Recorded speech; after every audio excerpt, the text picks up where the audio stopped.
Alô gente, bem-vindos a mais um episódio do podcast Qualquer Dia é Muito Tempo. Estamos no episódio número 90 e tenho algo para confessar. Este será o último episódio desta temporada, é verdade. Eu sei que isto pode-vos apanhar um pouco de surpresa. Também confesso, não é uma coisa que eu esteja a pensar há imenso tempo, mas que uma decisão que eu achei por bem tomar nesta altura e vou-vos explicar porquê. Então, eu comecei este podcast em junho de 2019, estão quase a fazer 3 anos desde que eu comecei,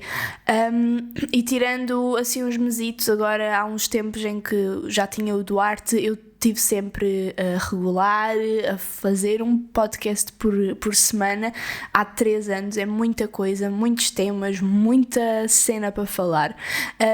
e a verdade é que vocês sabem que eu, obviamente, principalmente em dezembro, janeiro, dezembro, fins de novembro, eu estive um pouco mais ausente, justamente por questões de maternidade, pronto, e psicológicas. Eu não tinha tempo, não tinha cabeça, não estava no melhor sítio possível não estava a conseguir lidar com tudo, basicamente. Então achei por bem fazer uma pausa, tanto do podcast como do YouTube, e regressei em janeiro, assim que o Duarte começou a creche e eu passei a ter mais tempo. Agora, o que é que eu tenho sentido nestes últimos tempos em que tenho estado, em que voltei às redes sociais, entre aspas, é que apesar de eu voltar a ter tempo, voltei a ter tempo para fazer estas coisas outra vez, há uma parte da minha vida que agora está muito mais sobrecarregada que não estava antes de eu ser mãe, obviamente. O que faz com que, se eu me esforçar muito, muito, muito, eu consigo fazer tudo, como tenho feito agora neste último mês em que voltei a publicar vídeos e o podcast, mas a verdade é que eu acabava todos os dias, todas as semanas, extremamente cansada, porque enquanto antes eu produzia os conteúdos, editava, publicava, no fim do dia eu podia ficar a relaxar, dormia as horas que me apetecesse, dormia bem, com qualidade, e no dia a seguir recomeçava tudo. Agora, nesses períodos em que eu antes descansava, agora tenho que tomar conta do meu filho, tenho que fazer as refeições todas, que não podem ser descuidadas porque obviamente ele é um bebê e tem que se alimentar bem. Então eu comecei a perceber que, estando-me a esforçar da forma que eu me tenho estado a esforçar para conseguir publicar tudo, editar tudo, produzir conteúdo, tatuar, fazer os desenhos, ainda ser mãe e dona de casa, eu estava a ficar exausta e há partes da minha vida que eu estou a deixar para depois. Não tenho grande tempo para ir ter com amigos, não tenho grande tempo para ficar como eu ficava antes e que adorava ver filmes, ver séries, consumir conteúdo, e quando eu falo em consumir conteúdo é ver filmes, ver séries, que é uma coisa que vocês sabem que eu adoro e que faz muita diferença no meu estado de espírito. E obviamente enquanto artista, enquanto tatuadora, é importante para mim ter, e mesmo para produzir vídeos e coisas assim, é bom para mim consumir e ver outro tipo de coisas, ver outras referências, e a verdade é que, tentando fazer tudo como eu tenho estado a tentar nos últimos tempos, não tem estado a resultar, porque há sempre qualquer coisa que fica para depois, e eu, com a urgência de cumprir prazos e de cumprir compromissos, tenho deixado essa parte para lá. Então eu dou por mim, de segunda a sexta, parece que passa tudo num piscar de olhos e realmente eu consigo filmar, editar, publicar tudo aquilo que me prometi, mas não só sinto que não tive vida nesses 5 dias da semana, como também sinto que, se diminuísse a quantidade de conteúdo, conseguia produzir conteúdo melhor. E a verdade é que também, justamente por isto, por estar tão cheia de coisas para fazer, não ter tempo de lazer, não ter oportunidade de sair de casa, ir passear, ir ao cinema, tudo isso. Os meus dias são passados em casa a trabalhar, quer seja em termos profissionais propriamente ditos, como a trabalhar para casa, a fazer comida, a lavar roupa, a estender roupa, tudo isso. E eu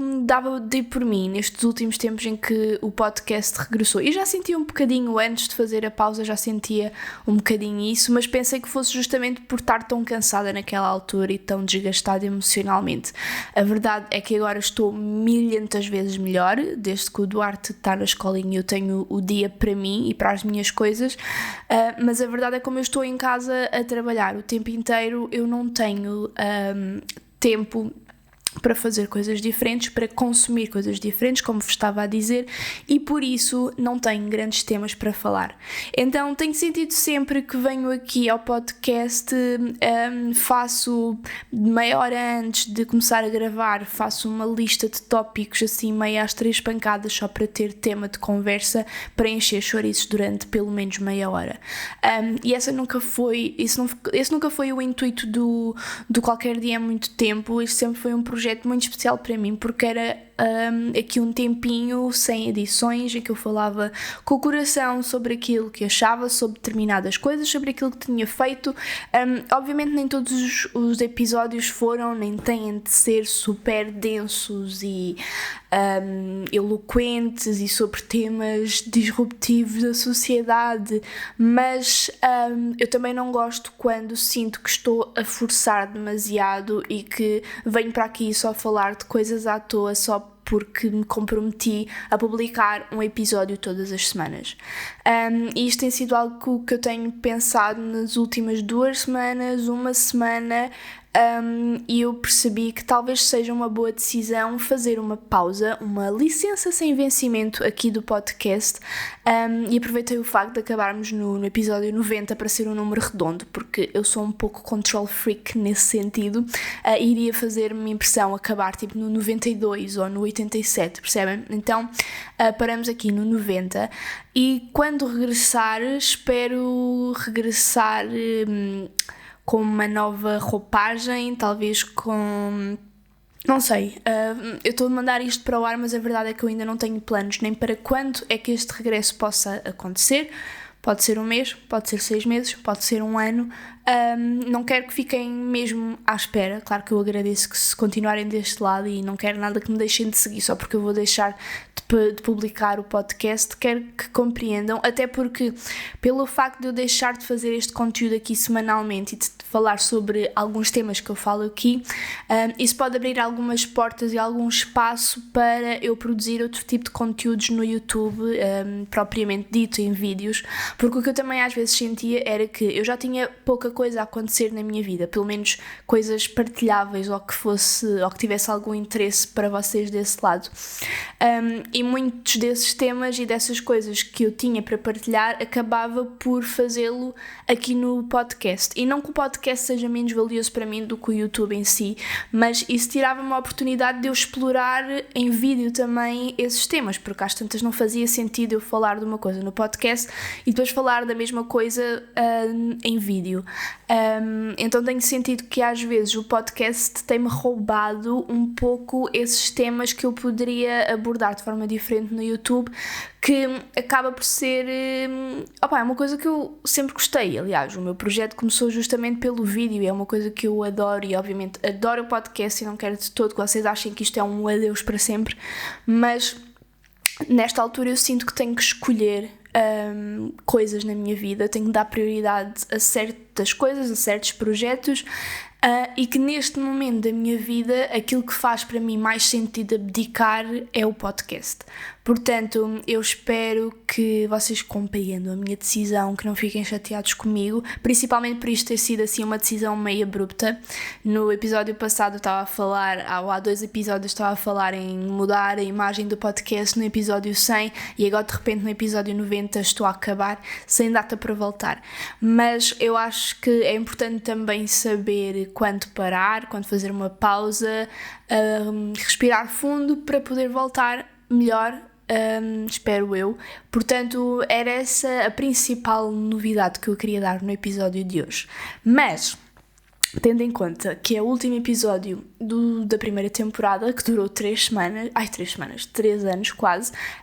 parece tipo os Friends ou aquelas séries antigas que tinham temporadas com imensos episódios. Pronto, não quero também só dizer isto e bazar e adeus para sempre, não quero. Então decidi pedir para vocês me fazerem algumas perguntas ou dicas de temas que vocês gostassem que eu falasse aqui no episódio de hoje. Portanto, vou acabar por responder a essas perguntas, para pelo menos termos assim um último episódio um pouco mais interativo e diversificado em termos de temas, porque se bem que vocês batem muito na tecla da maternidade, filhos, etc., eu percebo que seja a fase pela qual eu esteja a passar agora e eu não me importo nada, absolutamente nada, de falar sobre este tema. A minha única questão é mesmo, eu tenho sempre receio que vocês é que estejam fartos, mas tendo em conta que foram vocês que me fizeram as perguntas, eu vou responder sem medos. E por acaso a primeira pergunta não tem nada a ver com maternidade, mas é... Ai, desculpem, algo caiu. Perguntaram-me se eu via, se conseguia ou se me dava confusão ver programas tipo MasterChef em que é cozinhada muita carne, muito peixe, esse tipo de coisas, se é algo que me faz confusão ou que eu me recuso a ver por esse motivo. E a verdade é que eu não vejo MasterChef, já vi durante muito tempo, quando eu ainda morava com a minha mãe, era dos meus programas favoritos para ver com ela e era uma cena meio reconfortante. Eu na altura já era vegetariana, portanto, obviamente que em certas cenas em que se possa ver, sei lá, o corpo inteiro do bicho ou as pessoas a comerem certas coisas de determinadas maneiras, às vezes incomoda-me mais do que outras, mas a verdade é que eu sinto, e ao longo dos tempos também fui ficando cada vez mais tolerante com esse tipo de coisas, porque a verdade é que, independentemente das nossas decisões, dos nossos valores morais, nós vivemos em sociedade e, infelizmente, a sociedade não é vegetariana nem é vegan, portanto, nós vamos ser constantemente confrontados com pessoas que comem animais, que comem derivados, que não veem qualquer tipo de problema nisso, e se isso não pode ser desculpa para vocês terem de mudar a forma que vocês acham que devem viver e as vossas decisões, também não podemos viver ou cair no erro de achar que podemos viver alienados disso, e que só porque eu me chatei com alguém que esteja a comer um bife ao meu lado estou a fazer uma grande diferença, quando na verdade só estou a ser chata. Eu já partilhei isto com vocês em diversas vezes, eu já passei pela fase da revolta. Eu acho que toda a gente que se inicia no estilo de vida vegetariano/vegan acaba por passar por essa fase em que descobre toda uma quantidade de informações que obviamente são fortes o suficiente para fazer com que a pessoa faça uma mudança drástica no seu estilo de vida, e de repente sentimos a necessidade de partilhar isso e de gritar isso aos 4 ventos e acabamos por passar por uma fase de extrema intolerância com quem ainda não chegou lá. Isso é uma coisa que eu fui percebendo ao longo do tempo, que é tal como a mim deu-me o clique em 2013, podia-me ter dado em 2010, mas não deu. E assim como a mim me deu em 2013, não significa que não haja pessoas que só lhes tenha dado o clique em 2016, em 2018, em 2020, em 2026. E eu acho que é importante, se bem que obviamente é importante nós falarmos sobre isso, tentarmos sensibilizar as pessoas para a importância, principalmente em termos climáticos, da importância de uma dieta de origem vegetal, de ter cuidado em termos de sustentabilidade. Também não podemos ser insensíveis ao ponto de achar que toda a gente está no mesmo patamar, que toda a gente tem as mesmas prioridades e o mesmo acesso às coisas, e que toda a gente sabe o mesmo que nós sabemos, porque tal como a mim tiveram que me explicar, tiveram que me mostrar, e foi preciso eu cruzar-me com alguém na minha vida que me mostrasse essa realidade. Isso pode acontecer com muitas outras pessoas e sim, vocês podem ser essa pessoa a mostrar essa realidade a alguém, mas tem de ser feito com jeito, com sensibilidade, porque às tantas, e foi o que eu percebi ao longo do tempo, é que eu consegui, com muitas aspas, converter muito mais pessoas a partir do momento em que eu mudei a minha abordagem para uma abordagem mais empática, mais calma, mais compreensiva, do que quando eu estava em modo revolucionária Gary Yourofsky. Estão a perceber? Em que as pessoas só achavam que eu era chata e extremista e acabavam por não me levar a sério. A partir do momento em que eu acalmei e comecei a ser mais um exemplo pelo que eu fazia e pela forma como eu era, como é que é de explicar, fiel aos meus princípios, aí sim comecei a sensibilizar mais as pessoas e as pessoas começaram a perceber, ok, ela leva mesmo isto a sério e já está assim há alguns anos e está saudável e tem comidas com ótimo aspecto. Portanto, eu acho que é muito importante nós termos este peso e medida de não sermos demasiado chatos. E voltando à pergunta inicial, se no início me fazia muito mais confusão ver este tipo de programas em que se cozinha carne, em que se cortam pedaços de animais, também rapidamente eu consegui relativizar isso e olhei para aquele programa como aquilo que ele é, entretenimento, e pensar que, ok, isto é um programa de televisão em que estão a cozinhar, estas pessoas não são vegetarianas, não são vegan, obviamente não estão sensibilizadas para este tema, tal como eu poderia estar na cozinha com a minha avó e ela estaria a fazer exatamente a mesma coisa. Portanto, claro que isto é uma escolha pessoal e ninguém é obrigado a ver este tipo de programas se não se sentir bem, mas a verdade é que é um programa que eu gosto, por acaso não vejo agora porque, lá está, não tenho grande tempo para ver absolutamente nada, mas é um tipo de programa, se eu por acaso apanhar o primeiro episódio, sou capaz de pôr a gravar e ver a temporada toda até saber quem é o vencedor. Não é por ser vegetariano ou não vegetariano que eu vou deixar de ver. Pelo menos esta é a minha opinião. Segunda pergunta, também não tem a ver com maternidade. O que achas do carnaval? É assim, para ser sincera, desde que eu sou adolescente adulta, é uma altura que não me diz absolutamente nada. Eu nem gosto nem desgosto. Já não vou ao carnaval há, sei lá, acho que a última vez que fui devia ter para aí 15 ou 16 anos, portanto há bem mais de 10 anos. Mas também não tenho nada contra. Eu acho que para quem gosta é capaz de ser mega divertido, mascararmos de uma série de coisas, e na altura em que havia festas, sair com os amigos, mascarados de tudo e mais alguma coisa.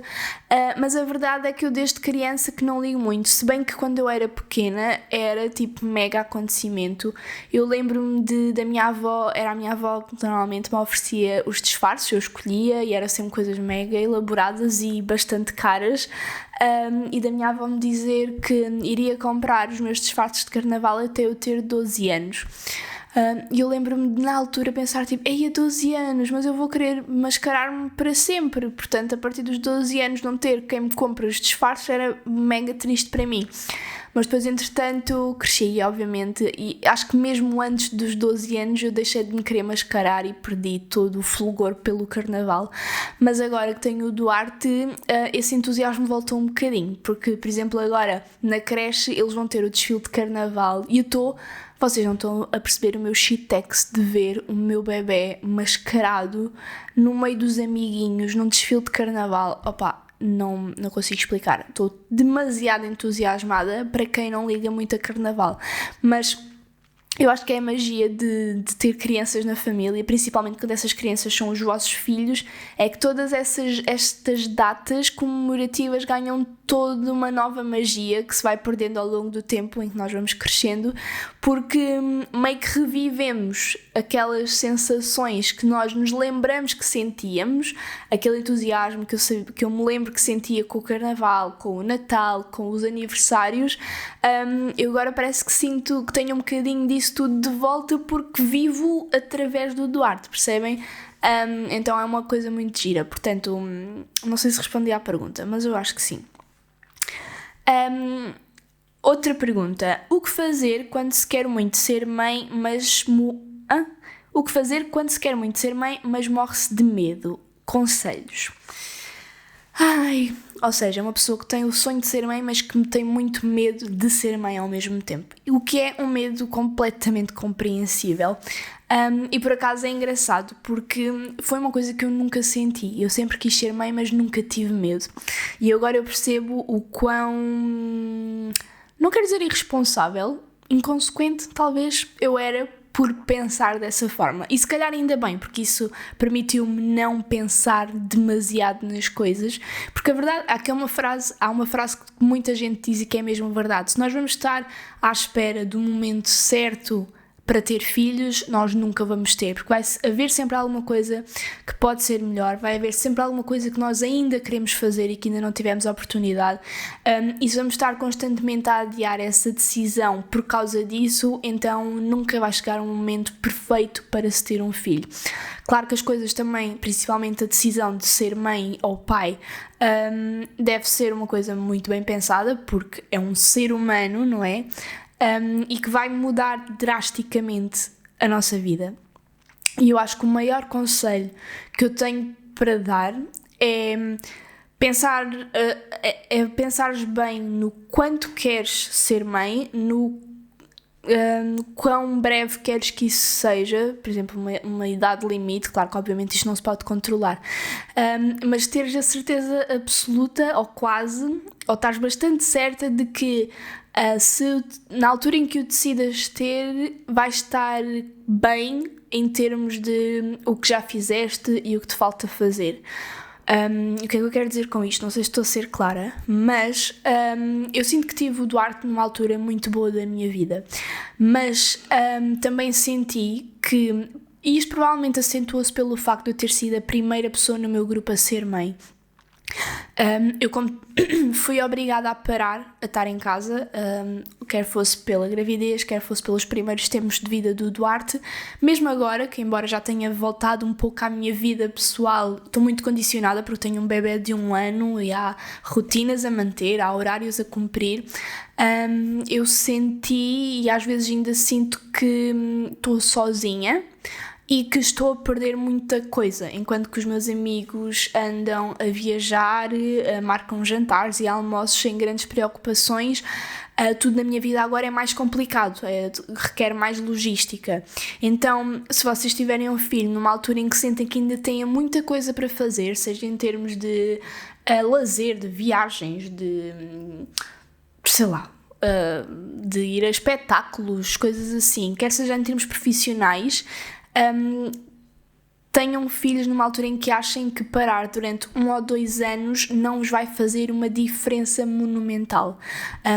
porque se eu antes pensava que era o bebé que se adaptava à minha vida e não o contrário, hoje em dia eu sou de uma opinião completamente diferente.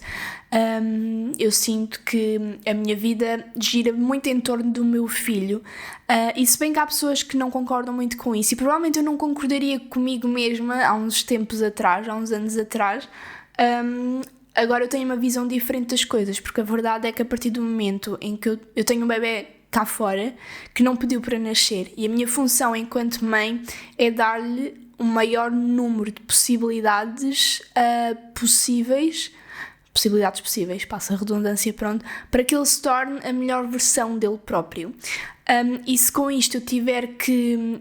entre aspas, abdicar durante 5 ou 6 anos de muita coisa que eu gostaria de fazer diferente, mas que prefiro não fazer para ter a certeza que lhe dou as ferramentas bases para ele ser um ser humano seguro, bondoso, empático, que se consegue autorregular, que tem consciência das próprias emoções, então eu vou fazê-lo. E se isso, lá está, como eu estava a dizer, se isso quiser dizer que eu durante os próximos 2, 3 anos tenho que viver mais em função das rotinas dele, dos horários dele, e em vez de ir viajar 1 ou 2 vezes por ano, viajar só de 2 em 2 ou de 3 em 3 anos, então eu estou disposta a fazer isto, por mais que às vezes custe imenso e às vezes a nossa saúde mental fica assim abalada. Eu acho que é importante ter noção de que isso pode acontecer e que, se vocês não quiserem que isso aconteça, é uma decisão, deve ser uma decisão consciente, mas acima de tudo eu acho que não tem a ver com a idade, porque uma pessoa pode estar nesse ponto da vida aos 20, enquanto uma pessoa aos 40 pode ainda não estar estabelecida a esse ponto, mas tenham filhos numa altura em que parar não vos fará tão mal assim, percebem? Que não faz, porque eu passei por uma fase muito complicada, lá está, tanto que parei com a produção de conteúdo e tudo mais, em que eu sentia que estava a perder tudo, que estava sozinha. Ser mãe é um processo muito solitário às vezes, então eu sentia que estava presa, literalmente presa, em casa com o meu filho, quando me apetecia fazer tantas outras coisas. E às tantas, mesmo eu tendo consciência disso, dava por mim a sentir algum tipo de ressentimento para com o Duarte quando ele não tem culpa absolutamente nenhuma. Eu já não tinha paciência, já não queria estar com ele, eu só queria um tempo para mim. E não tinha, porque também... Pronto, todo o processo de gravidez e pós-parto e isso tudo em pandemia também não ajudou. Mas pronto, eu acho que... Desculpa, arroto de podcast. Acho que já vos fiz... acho que já consegui explicar minimamente aquilo que queria dizer. Mas sim, talvez isto tenha sido um conselho que tenha assustado mais do que ajudado, mas a verdade é que eu acho que é importante ter-se em mente o quão difícil é ser mãe e ser pai. Romantiza-se muito. Eu romantizava imenso e agora eu sei que, ser mãe e ser pai não é para toda a gente, não é para qualquer fase de vida, e obviamente que há acidentes, que acontecem acidentes, mas podendo planear, planeiem para uma altura em que sintam que podem estar a 100% dedicados àquele bebê, sem sentir a pressão de ter de voltar ao trabalho, de ter de voltar à vida ativa, de ter de voltar à vida social. Se conseguirem tudo isso ao mesmo tempo, ótimo, mas eu acho muito complicado. Portanto, é esse o meu conselho. Ter um filho aumentou muito as vossas despesas. É assim... Eu até ao Duarte entrar na creche, eu fiquei surpreendida pelo quão barato, entre aspas, ter um filho é. Claro que vocês no início gastam todo aquele dinheiro no carrinho, na cadeira alta, nas roupinhas e tudo mais. Mas uma vez que vocês já têm esses elementos caros, grandes, as coisas grandes como eu chamo, o carrinho, a mochila ergonómica, essas coisas que são poucas e caras, eu acho que depois disso acaba por não ser assim tão caro. Eu pelo menos sempre comprei muito pouca roupa, porque os bebés crescem muito rápido, e uma coisa que eu fazia era comprar sempre roupa bem maior do que aquela que ele estava a vestir, porque primeiro eu acho fofo o efeito oversized, não só nos bebés, nas pessoas em geral, mas nos bebés fica bué da fofo, e o máximo que podia acontecer era eu ter que dobrar as mangas ou as pernas 2 ou 3 vezes, e ele então... eu conseguia fazer com que ele usasse as mesmas roupas durante uma estação inteira, enquanto que há pessoas que compram as coisas mais à justa e se calhar de um mês para o outro a roupa já não serve. Então essa foi uma das coisas que eu fiz para poupar muito dinheiro, e não só dinheiro, mas também em termos de sustentabilidade acho que é o que faz sentido. Depois eu acho que as pessoas têm muita a sensação de que os bebés precisam de muita coisa, quando não precisam assim tanto. Os bebés precisam de fraldas, precisam de roupa e precisam da mãe e do pai. E eu sinto que só agora que o Duarte entrou na creche e que nós estamos a pagar a creche é que ele se tornou mais caro, se é que me entendem. Também tendo em conta que nós colocámos-lo numa creche privada. Obviamente quem não quiser ou quem não puder não terá tanto esse gasto tão grande, que nós neste momento estamos a pagar um valor muito alto mensal para ele estar na creche onde está. Mas pronto, tirando isso, eu não sinto que ter um filho, até agora, seja imensamente caro. Claro que na creche nós gastamos ali muitos trunfos, é uma quantia muito avultada de dinheiro todos os meses, mas como felizmente temos como pagar, eu sinto que é um investimento, tal como há pessoas que investem em imóveis, que investem em carros, que investem em criptomoedas. Eu acho que é um ótimo investimento por gastar dinheiro no sítio que nos substitui enquanto pais durante o dia todo e que acaba por ser um sítio que dá formação ao meu filho. Então eu fiz um trabalho de pesquisa muito grande até encontrar o sítio que me parecia certo, e encontrei, felizmente, mas é caro. Portanto, sim, há coisas na maternidade e em ter filhos que são muito caras, mas eu sinto que a maior parte são coisas que nos fazem acreditar que nós precisamos mesmo de ter e de comprar para os nossos bebés, quando na verdade eles não precisam assim de tanta coisa. Próximo. Arrependes-te de algo que tenhas dito nas redes sociais? Assim de repente, eu acho que não é bem um arrependimento, é uma questão de já não me identificar nada e de às vezes olhar ou ver certos vídeos e ficar tipo, não curti muito da forma como disse e não diria da mesma forma hoje em dia. Nos vídeos sobre veganismo no início do meu canal, a forma agressiva e às vezes condescendente com que eu transmitia a mensagem é algo que eu já não me identifico minimamente, por mais que na altura fazia sentido para mim, na altura eu sei que fazia sentido tendo em conta que não havia mais ninguém a falar sobre este assunto em Portugal. Fui meio das primeiras pessoas a falar abertamente e regularmente sobre o veganismo aqui em Portugal, e era o tipo de conteúdo que se via na altura, para ser honesta, principalmente nesta temática. Eu obviamente era influenciada pelo aquilo que via dos vídeos de youtubers estrangeiros e de ativistas estrangeiros e acabei meio que por imitar a mesma coisa. Mas a verdade é que eu estava a imitar em termos de conteúdo, mas eu na vida real era assim também, portanto não era uma imitação forçada e não era uma representação, era tipo, literalmente eu pensava e falava assim sobre aqueles temas, mas hoje em dia até me dá um bocado tipo de comichão ver aquilo. Se bem que muita gente, e lá está, eu fiz a mudança para o vegetarianismo e depois para o veganismo justamente com essa abordagem mais agressiva da coisa, que me fez mesmo tipo, ok Bárbara,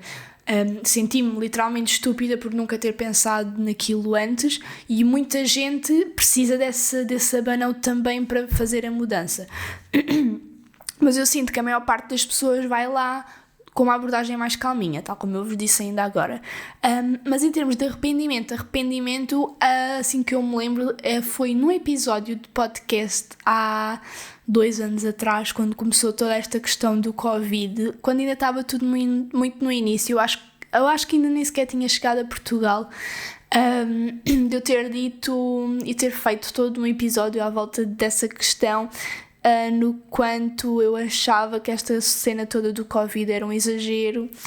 e que isto era só uma constipação e que a taxa de mortalidade era mínima e que não havia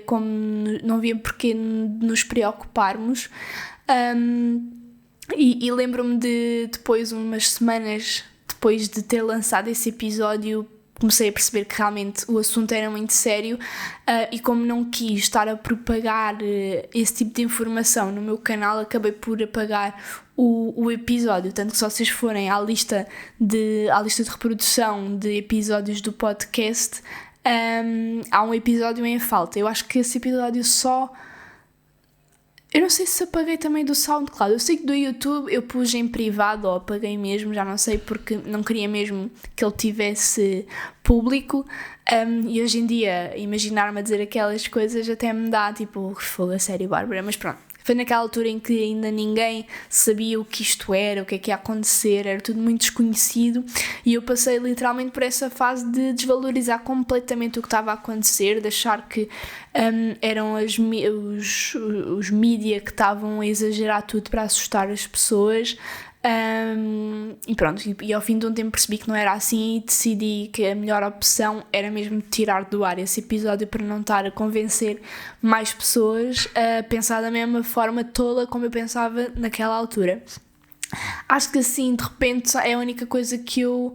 me arrependo de ter dito, porque sempre, eu acho que foram poucas ocasiões em que eu disse coisas em que me acabei por arrepender, mas eu acho que sempre que isso aconteceu foi coisas que eu disse a achar que estava a dizer bem ou tinha uma informação errada e depois alertaram para o facto do que eu estar a dizer não estar correto, mas que eu depois ou no vídeo a seguir, ou no Instagram, acabei por fazer o disclaimer a pedir desculpa pelo erro, a corrigir e assim. Então eu acho que é normal as pessoas errarem e dizerem coisas erradas ao longo do percurso de vida, e nas redes sociais é igual, não é? Portanto, assim, de coisas mesmo que eu tenha posto o pé na poça, acho que foi mesmo essa de desvalorizar completamente o Covid. Tanto que lembro-me que na altura houve uma seguidora que comentou esse vídeo, que ela era chinesa, acho eu. Então lá como chegou primeiro, aliás foi lá que surgiu, estavam muito mais avançados em termos de experiência própria com esta cena toda do Covid, e dela ter comentado a dizer, por favor, não desvalorizes, não acho que isto é como uma simples constipação, há pessoas a morrer, isto aqui está muito complicado, pronto. E aquele comentário tocou-me muito, e uns dias, já não lembro quanto tempo foi, uns dias ou umas semanas depois percebi que realmente as coisas não eram assim tão simples como eu pensava, e apaguei o episódio. Portanto, acho que foi essa assim a minha maior argolada aqui nas redes sociais. Última pergunta que eu tenho aqui é: educar filhos sendo vegan e o nosso parceiro não ser, o que fazer? Desculpem, a minha voz ainda está apanhada, eu estou assim há imenso tempo, mas pronto. Eu recebo esta pergunta tantas vezes, que é: o que é que fazias se fosses vegan e tivesses com alguém que não era? Ou o que fazer quando se tem filhos e um é vegan e outro não? A verdade é que eu não sei bem o que responder a isso, porque eu tenho imensa sorte pelo facto de eu, a partir do momento em que comecei a namorar com o Ricardo, eu já não comia carne, e ele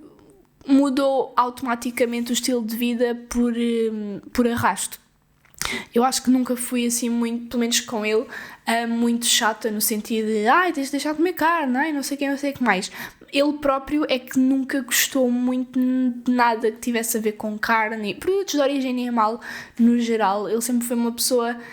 eu digo sempre que ele nasceu para ser vegetariano, porque nada do que vinha de animais ele gostava propriamente, à exceção de frango e peru, que eram tipo as únicas carnes que ele comia.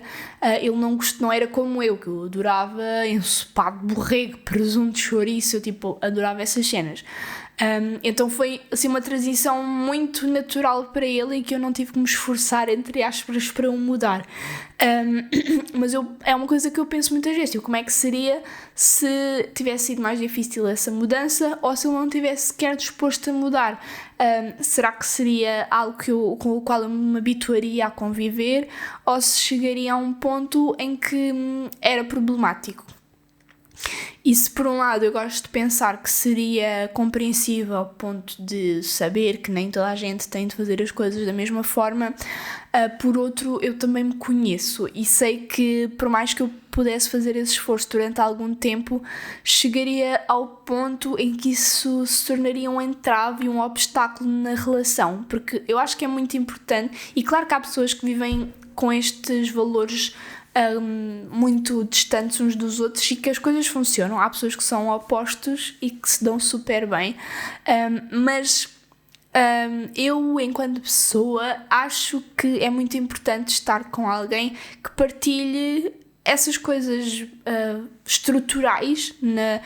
no caráter e no estilo de vida de uma pessoa, partilhar com quem vive connosco todos os dias. Então talvez eu fosse capaz de fazer o esforço durante algum tempo, mas provavelmente chegaria ao ponto em que o facto de eu ver o Ricardo a comer carne todos os dias, ou de desvalorizar aquilo que eu acho, não sei, eu acho que acabaria por minar um pouco a relação, e não sei até que ponto é que a relação teria pernas para andar por causa disso.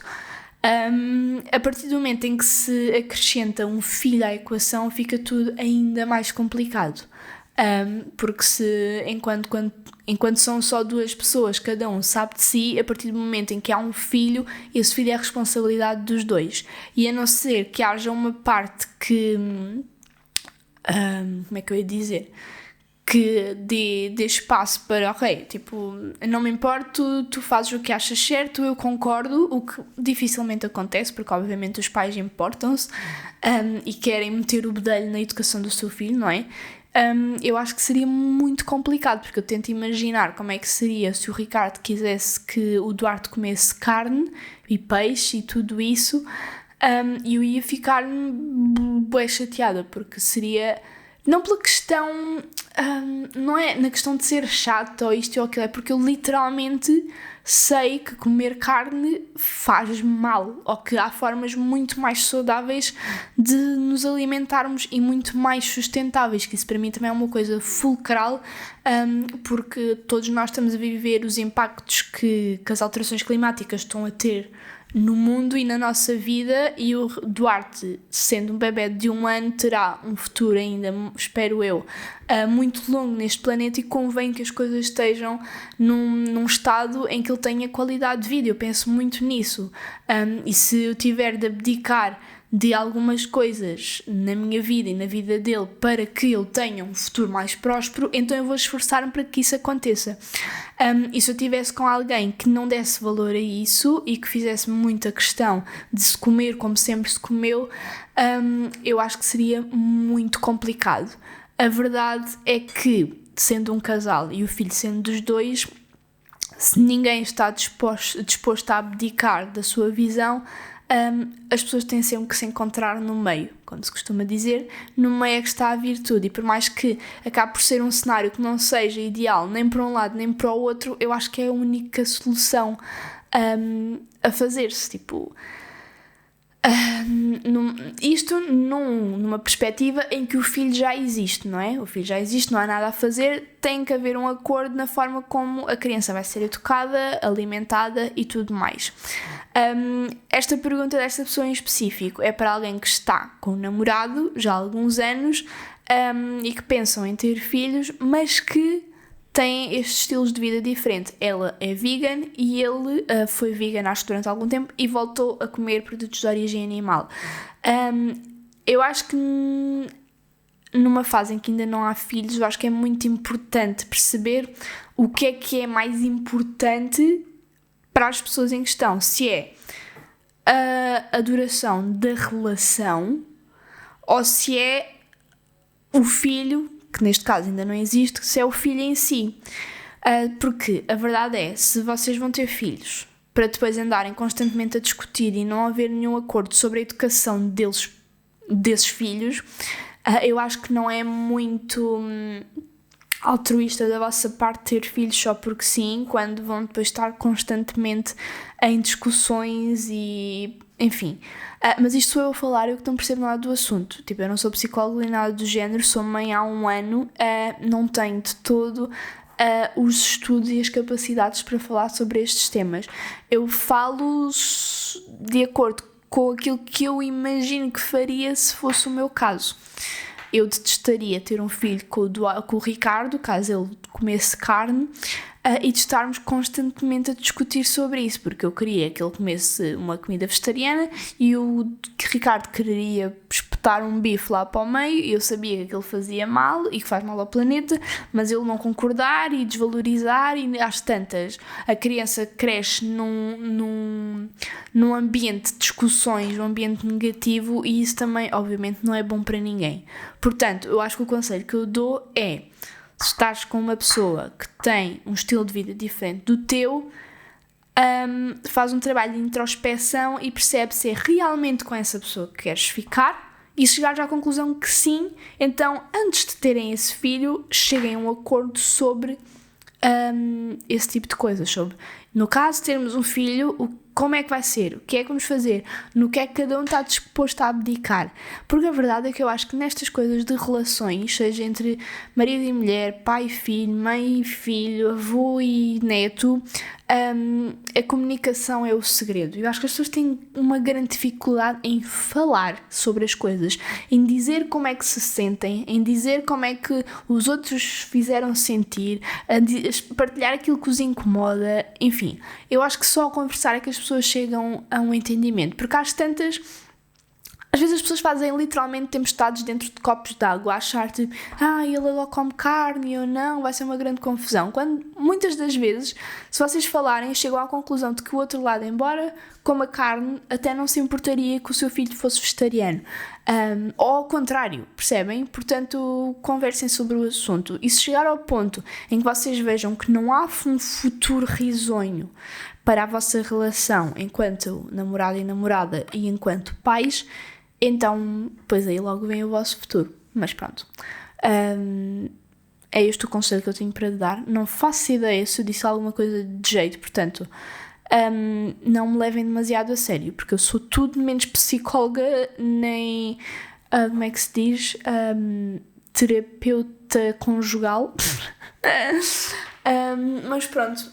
são estas as perguntas que vocês me fizeram neste episódio, e eu já estou aqui a falar há 45 minutos, portanto acho que está na altura de terminar este episódio por aqui. Como eu vos disse, é o último dos próximos tempos. Espero que vocês tenham gostado, não só deste episódio especificamente, como de toda esta jornada até aqui, desde junho de 2019. Este é um projeto, tem um cantinho muito especial no meu coração, e se por um lado eu sei que esta é a decisão certa a tomar neste momento, por outro fico assim um pouco melancólica e nostálgica por estar a colocar em pausa algo que foi tão bom para mim e que sempre tive um feedback brutal da vossa parte. Eu sei perfeitamente que durante este tempo eu tenho sido a companhia para muita gente em viagens de metro, na altura em que estão a preparar-se para ir para o trabalho ou para a escola, e eu penso em mim enquanto consumidora de vários podcasts, e do quão triste eu ficaria caso algum deles acabasse, e não queria nada ser eu a fazer isso, mas eu acho que há alturas em que temos que nos pôr em primeiro lugar, e eu agora tendo um filho é ainda mais importante eu estar bem para poder estar bem para ele e ele estar bem consequentemente no geral. Portanto, espero conseguir encarrilar e conciliar tudo para que o podcast volte eventualmente, mas não sei quando é que isso será, mas pronto. Um grande beijinho, obrigada por tudo, e vão continuar a poder ver-me tanto no Instagram como em vídeos do YouTube, talvez um pouco mais focada por ter menos um projeto em mãos, portanto vemo-nos por lá. Um grande beijinho e gosto muito de vocês.